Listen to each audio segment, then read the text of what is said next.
এই বিশ্বে বহু বড় বড় মানুষ চলে গেছে, ফেরাউন এবং নমরুদ, আবু জেহেল, আবু লাহাব, উতবা, সাইবা, মঙ্গলরা চলে গেছে, আলেকজান্ডার দ্য গ্রেট এর আমল ছিল।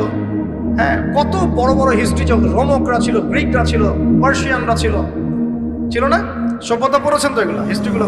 চাইনিজদের সভ্যতা ছিল, রাশিয়ান কন্টিনেন্ট ছিল, কত বড় বড় সভ্যতা পৃথিবী থেকে চলে গেছে। এগুলো তো আমরা জানি। আর যেগুলো কোরআন বলেছে, নূহের জাতি, আদ, সামুদ, মাদিয়ান, কওমে লূত, কত জাতি পৃথিবী থেকে চলে গেছে। আমরা তো শেষের দিকে আছি।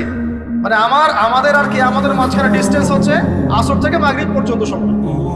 এই উম্মত এবং কে আমাদের মাঝখানে ডিস্টেন্স হচ্ছে আসরের নামাজ থেকে মাগরিব পর্যন্ত সময়। নবীজি বলছেন এরকম, এই আঙ্গুল থেকে এই আঙ্গুল যেমন দূরত্ব, আমার আর কে আমাদের মাঝখানে এতটুকু দূরত্ব। তো হিস্ট্রি তো শেষ, আমরা শেষের দিকে আছি। শেষের দিকে আসবে দাজ্জাল, ইয়াজুজ মাজুজ, ঈসা ইবনে মারইয়াম, ইমামুল মাহদি। আস্তে আস্তে ইসলামী খেলাফা রিস্টোর হবে, মানুষ আবার খারাপ হবে, ওদের সামনে কিয়ামত হবে। That's all.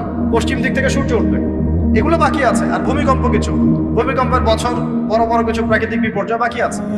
এখন হিস্ট্রি ঘেটে দেখেন, এরা তো চলে গেছে হিস্ট্রি থেকে।